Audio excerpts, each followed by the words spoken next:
Hopefully everybody can hear everybody clearly.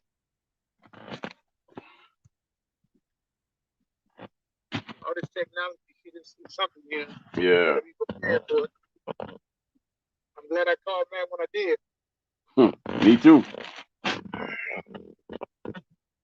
How long is this gonna last? That all depends on you. That was a question that I should have asked you earlier. We could go for half an hour, 45 minutes, or Yeah, an hour. half an hour is cool. Half an hour is cool. Half an hour is cool? Okay. That's cool with me.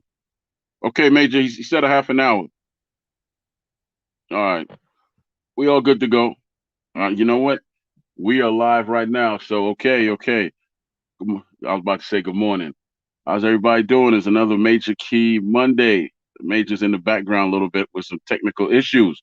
So I'm holding it down. I'm holding it down tonight. And we have another special guest for you. You know, he was a former middleweight champion, and they said that he was one of the best there ever was. That's why they called him second to none, aka Michael Nunn is here with us today, ladies and gentlemen. Go ahead, go ahead and step in here, Michael. Pardon me? Go ahead and step in and talk to the people, Michael. Oh, how's everybody doing? Thanks a lot for listening. Glad to be on radio show tonight, talking to people. So I'm really looking forward to it. All right. How you feeling, Troy? I'm feeling great. Let me make Let's sure make it happen, baby. Let's make it happen. we're gonna make it happen. Let me make sure everybody can hear you. Can you hear him, Bruce? Yes, sir. I can hear him. Loud and clear. Okay, good, Mikey. Loud and clear. So you got me tonight, and you have a gentleman by the name of Bruce Gold, who's going to co-host with me tonight. All right. Sounds good. What's that, Bruce? Pleasure to meet you, champ. Really a pleasure, bro. All right. Always like to start off with like I guess a little funny question for all the fighters we have on here, right? When you first fought I'm sorry, when you first fought Frank Tate for the title, right? Uh-huh. If I remember the story correctly, he came to the press conference in a rocking chair or something. He used to call you because he said you were I think he boring or had some something running like. shoes or something. It was something silly. I guess he had some track shoes or something. Yeah, I guess he thought I was gonna run all night, but we surprised him. I stayed right there in front of him. yeah, you did. He had some track shoes. I mean, it's been 30 something years ago, so but I want to say some track shoes. If I'm correct. Yeah. That was a funny story I heard about that man. He said, well, this dude is gonna run all night and all of that. Well, I mean, that's what guys think. You know, man. I mean, in a fight, you never know what you're gonna do until you get in the fight. You know what I'm saying? I mean, you get hit, things change. So Absolutely. they anticipated me running, I guess, because Frank was a great boxer, a big puncher. He's a middleweight champion of the world. He had something that I wanted, That's and I right. know I wasn't gonna be able to run 15 rounds because we was fighting 50 rounds at that particular time Yes, sir. back in 1988. So we was well conditioned. Joe Boots and what training camp got me in tip top condition. And it was all like coming out party or winning world championship. So that was our first world championship. So we didn't just want to fight for it. We wanted to be victorious. So thank God we were victorious July 28th, 1988. All right. And also, I said if I ever got the chance to ask you, Iowa, coming out of Iowa, and you a brother, go ahead, go ahead, go ahead and tell that story. Well, I mean, by me coming from Iowa, they never paid much attention to me because Iowa never had a world champion before or anybody to, reach the highest ranks in the professional boxing. So they kind of like, well, this guy's from Iowa. We ain't gonna pay him no attention. And I think it was a blessing for me. They it was sleep on me and gave me a chance to wake a lot of guys up. Yeah, you did. And then the last question before I pass it on to Bruce, you knocked out someone in the first round with one punch. That was Yeah, that was a Sambo Callaway. Sambu He was Calloway. he was the world he's WBA world champion at the time. When we got in the ring to fight at the Las Vegas Hilton back in 1989, we both world champions. I was the International Boxing Federation middleweight champion, and he was the WBA world champion. And when he got in the ring, once the bell sounded, they stripped him of his world title. You know what I'm saying? Oh, But we was paid handling for the fight, and there was some extra special things done. After he scored such a dramatic knockout over a great fighter. So, Samuel Galloway had lost to American middleweight. He had beat, I think, Iran Barkley, Mike McCallum, and might have been Robbie Sims, if I'm correct. I stand to be and correct. Charles Brewer. And Charles Brewer too. He beat Brewer. Well, okay. Well, he beat a lot of American middleweights. I guess he figured I was going to get another, Yeah, because you know what, Mike, whatever. you surprised everybody because Sambu Conway was not a guy you just knock out. Well, we never anticipated knocking him out like that. So what we done is just went to training camp and done everything we were supposed to do to get prepared because we knew he was going to be a tough guy. And I mean, he really wanted to beat me like I wanted to beat him. He's representing Africa, Italy, I'm representing the United States. So it was a major championship fight with two guys, two of the best guys in the middleweight division. We had two world champions collide, and we were going to see who the best was. And, I was able to get him out of there in 88 seconds of the first round. Yeah, we anticipated maybe going 8-9 rounds in a fight. You just never know what happens. You be in the wrong place at the wrong time, and the right punch comes, it's lights out. So, yeah. Able to get him out of there. But, we knew it was going to be a tough, hard fight. So, I mean, we're not taking nothing away from him. He's a great fighter, great champion. I was just glad I was able to go out there and do what I done that night. All right. I'm gonna pass you one to the good brother now. Bruce Goes. He's gonna ask you a few questions. Go ahead, Bruce. Yeah, I appreciate that, Troy. No, I can piggyback on that Sambu Kalambe fight. I remember that fight, that first round knockout. It sounded like a shotgun going off. That was truly the knockout of the year. But I remember that they stripped Kalambe before that fight of his WBA belt, and you never got to get that belt. Was there any reason behind that? Not necessarily. I mean, what happened? We had different organizations that didn't really like the idea of us fighting. I guess they wanted him to fight, if I'm correct, a guy by the name of Harold Graham from England, which was a dynamite fighter, good fighter. Mm-hmm. And I guess that's who Kalambe's mandatory was with. But they made the fight happen. And the only thing I want to do is get in the ring and fight. And, Bob Arum was able to make that possible. And, we went out and done what we done. We won. I mean, and good nice sweet prints. You know what I'm saying? It's been nice to get the belt. But, I was blessed to be able to just go out and get the victory. And I was compensated. And I got to win for me, my team, my family, my fans. It was one of the biggest wins of my career. By beating such a dynamite fighter, and it made it look even better if I had been a world champion. He knocked him out in 88 seconds in the first round. So it was just a beautiful night of boxing.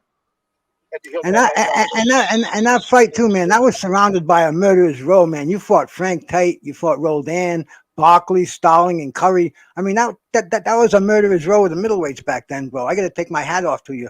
And I let him rest in peace.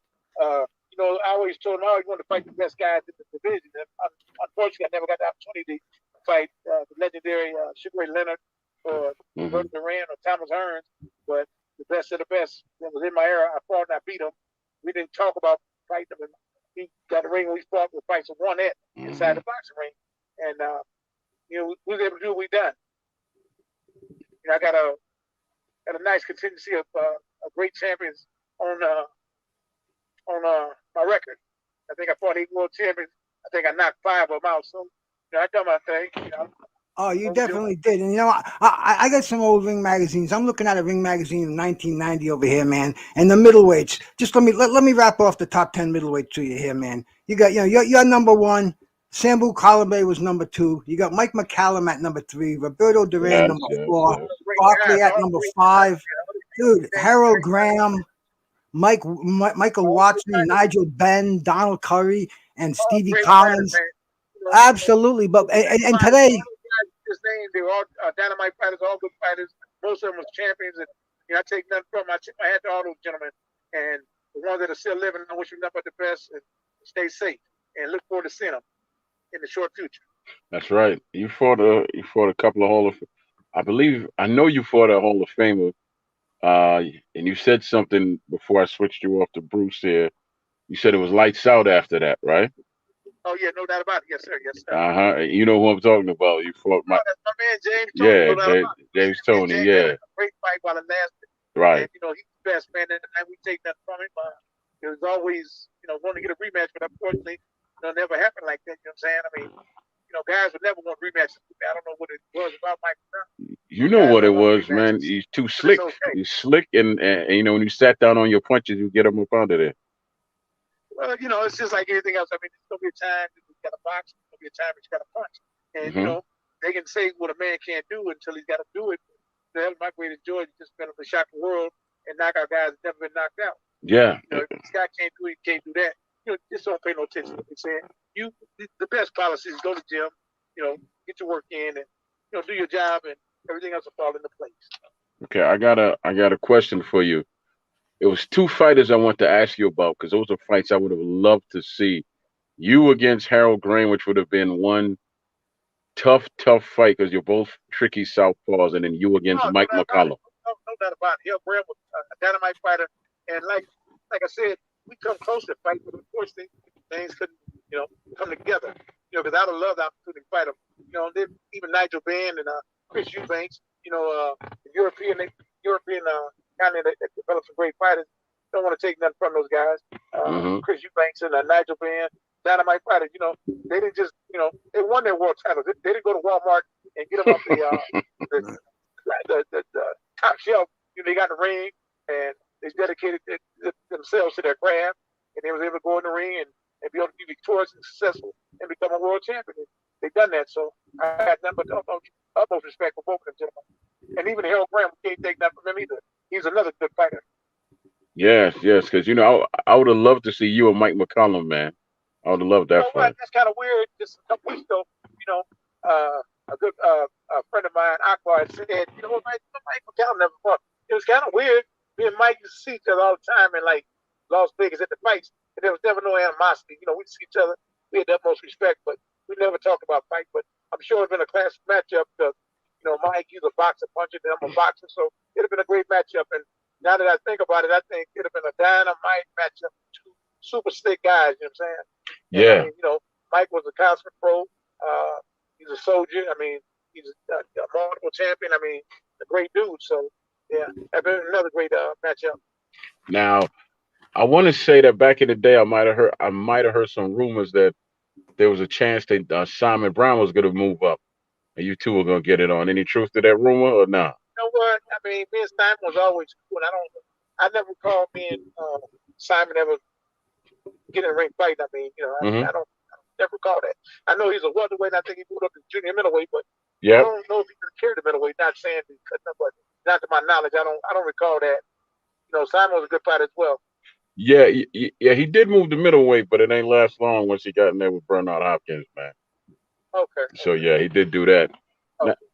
now, now, Mike, as far as are you training now? Are you managing or No, anything right I now? just basically keep myself in shape. I want to look 58 years young. The people who see me, I don't want to see my stomach protruding over my waist and all that stuff. So I always want to look professional and Yep. look like a true professional that I am. So yeah, Okay. I run, exercise. Just try to take care of myself. With the coronavirus and stuff going around, you got to be extra conscious about your health. You got to take care of yourself, man, because it's bad out here right now. Okay. Good. So Look, we coming up on it. We about 50, we about 20 minutes in. You said a half an hour, so let me just ask you about the whole Holyfield fight, man. Did you happen to see that, or well, believe it or not, my good friend Henry Tillman, we was hanging out. He had, showed me the fight on the telephone, right? I'm like, I knew he been up to fight. I knew he was in the process of fight because we've been in communication for the past couple weeks, just talking. Because we all go back from the 1984 Olympic team, so we okay, got a lot of okay, history together. And when I seen it, it kind of like just threw me off because like it was kind of weird the way they started fighting. Man, I'm like, but I mean, he didn't look hurt, but I mean, it's a referee's duty to do his job inside the ring. You got to protect the fighter. So I mean, I didn't understand why it was stopped, but he stopped. You know what I'm saying? I know the guy come out just throwing some haymakers, and I mean, he didn't look like he landed. It looked like Holyfield was getting the shot. So I mean, then they stopped the fight. So I mean, make me understand that. I've been around boxing 40 years. I've wow. seen some crazy things, but that was kind of wicked there, my man. Now, any thoughts of doing any exhibition fights or anything like that? I'm always open for an exhibition. If it's the right guy and the right opportunity, why not? You know what I'm saying? I'm 58 years young, and I mean, if it can happen, it happens. You know what I'm saying? But if not, guys been good to me. Best me, win multiple world championships and fight all over the world and get my name, put out there to will always be remembered as a great sport of boxing. You know what I mean, no matter what area you talk about, I think I could have competed with in whatever area, from the 40s, 50s, 60s, 70s, 80s, whatever. You know what I'm saying? All the way up to now. So I just feel honored to be, remembered and talked about. That's right. And then the last question, man. Who did? I mean, how much do you weigh right now? What are you walking around at now? Right now, I'm probably about 195. Really? I Okay. ain't down to 85 like that. I mean, yeah, take care of yourself. I mean, it's not like a fight now, so I ain't really got to be pretty worried about my weight. But I try to be decent. You know what I'm saying? I always want to look professional, and I'm really start commentating. Matter of fact, my first job is going to be September 25th in my hometown of Davenport, Iowa. They have a local boxing show they're gonna be doing. They're gonna bring out one of those arms of the pay-per-view in, so I can have opportunity to do something I always wanted to do, is commentate. So I'm looking forward to that as well. It's another challenge for Michael section. Well, it's gonna be a reverse thing. You see me inside the ring, but I'm gonna be outside the ring. Okay. The guys fight, so I'm really looking forward to that. Okay, well, I tell you what. Before we close it out, Oscar's walking around at 185, so that's doable. But no doubt about it. Somebody just mentioned something other day. I got to call Oscar. You know what I'm saying? And maybe me and Oscar can get it on. Who knows? You know what I'm saying? Who knows is right. I know who's right. Roy Jones, Mike Tyson, whoever. You know what I'm saying? I mean, there's a lot of guys out there, older guys that are still trying to do it or want to do it. If something transpires, let's get together and make it happen. Not a problem. We're about to close it out, Mike. It's coming up on a half an hour mark. Let me pass you back to Bruce here, see if he wants to see if he has any more questions before we close out. All right. Hope to do this again. Yes, sir. Yes, sir. Hold on a second. Bruce. Yeah, Mike. Mike, I just want to. I'll let the audience know about Henry Tillman, man. I mean, you mentioned him, man. Shout out to Henry Tillman. He beat Mike Tyson twice in the amateurs, stopped him from going to the Olympics, an Olympic gold medalist himself, man. Henry Tillman, great guy, bro. My friend since 1983, so I'll definitely tell him you guys said hello, and I'm sure he's sending his blessings and greetings to everybody as well. Thank you, brother. God bless him. And one more question, man. I know when I was watching you, brother, in your prime, they were getting you ready to fight either one of three guys. It was going to be Thomas Hearns, Sugar Ray Leonard, or Roy Jones. Which one of those fighters you think you would have had the best chances against? Which fight you think would have been the best super fight of your career? Okay, you're a fighter, man. I mean, first and foremost, you got to believe in yourself. You got to think wherever you get in the ring, what you're going to be able to beat. But you got to remember there's a flip side, because all those guys' names you just named are all legendary fighters. From Ray Leonard, Thomas Hearns, even Roy Jones. Them guys are all first class, top level guys. So understand one thing. My thing was I just wanted the opportunity to test my skills against them. Not to say I would have beat them or they'd have beat me. I think it would have been a great fight. It would have been a great fight for the ages of boxing, because you talking about legendary middleweight fights. Just imagine me, Roy Jones, me, Ray Leonard, me, Tommy Hearns. 20 years ago, and boy, you're gonna see some excitement. And it's been a fight for the ages. But either one of those three gentlemen, they're all good friends of mine. I talk to them pretty regular, and they're all great guys. I got total respect for them. Guys like Ray Leonard and Thomas Hearns, they inspired me with Muhammad Ali to want to be a world champion. So when I got the opportunity to meet those guys, be around them, and those guys to recognize them, made me feel real good. But I'd really love the opportunity to test my skills against theirs. Bruce. That would have been nice. It was a dynamite fight. Yeah, you know that, man. The thing I know, I was going to go to training camp and prepare and get ready, just like they're going to do. And the best man was going to win at the end of the day. That's the word. Bro. That's the word, man. Thank you. And we're about to close it. We're about to close it out. But look, you mentioned a name. You mentioned Sugar Ray Leonard, right? Oh, no doubt about it. Right, Sugar right. Man, no doubt. Right. We had his brother on, Roger Leonard, man. Another good friend of mine. Matter of fact, I got to talk to Ray and Roger here shortly. I just talked to Tommy Hearns last week. So yeah, man. He shouted you out when he was on the show, man. He said you're definitely a good brother. Roger. Oh, Roger shouted me out. Yeah, no doubt. Yeah, I got to shout out back to Mr. Roger Leonard. No doubt about it. He's safe out there, Rod and Ray, Tommy, all you guys, man. Yeah, man. You gentlemen in the studio, man. Thank you guys for making this happen. And like I said, it's always an honor for me to talk about the great sport of boxing. Yeah, man. Hey, man, it's an honor and a pleasure to have you on. And I say this in all humbleness and truth. You now have a social media home with us, man. Anytime you want to promote anything that you're doing as far as boxing goes. Let them know 25th in Quad Cities, Davenport, boxing show there. They got pay-per-view coming in, and they're gonna let me do the commentate. So I'll be able to shoot my hand, man. So just letting everybody know, get a chance, check it out. I'll be there. All right, I tell you what. Why don't you give the time of the card, and is anybody on the card that we would know as far as the name? You got the young prospects that's coming up, the local young guys that are doing real good, trying to make a name for themselves with boxing, and it's good. They're bringing me back to the community to be able to, help do what they need to do, and I'm looking forward to it because, like I say, I always want to commentate, so now I get out and do it. So, I mean, that's why I enjoy being on your radio show today because it's preparing me for the moment. So, yes, sir. I'm looking forward to it. We would definitely happy to have you on, man. It's an honor to speak to you. And bless up yourself, man. And thank you for your time, brother. We definitely appreciate it. You guys as well. Hey, Bruce, you take it easy, man. And I get on you guys' side. I check you guys out. Go out and have dinner or something. Not a problem, man. Because we all in the DMV area out here with Roger. So I know he'd be happy to see you. Oh, no doubt about it. When I get on that East Coast, I'm going to see all you guys. No doubt. All right, brother. Thank you again, man. Have a blessed night. God bless you, Michael. Pleasure to talk to you, man. Pleasure to meet you. Stay safe. All right, brother. Thank you. All right. All right, Troy. Peace. All right.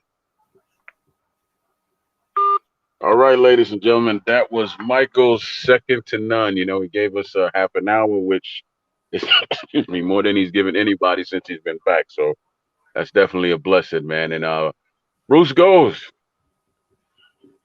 Bruce. Awesome. That time flew right by. That was a great interview, man. I just I look at my email. I get an email from Major Key. He says, we got Michael Nunn hopping on. You want to hop on, man? Oh, thank you, brother, man. That was an honor. That was talking to a legend. I love having that under my belt, brother. Appreciate that. That was entertaining for everybody out here, I'm sure, man. Definitely. We just want to thank everybody that always supports us. Has always been loyal. And all I can tell you to do is, thank you. Stick around. We got some things coming in, excuse me, in the future. So just continue to, subscribe, share, and like, and just let everybody know that Major Key Mondays is here. We ain't going nowhere. We wear the crown when it comes to Monday nights. That's right. So bless up yourself, everybody. Thank you for the love. Thank you for the support. Amen. I got it. So go ahead, close us out, Major. Thank you very much for everybody who showed up. Peace out.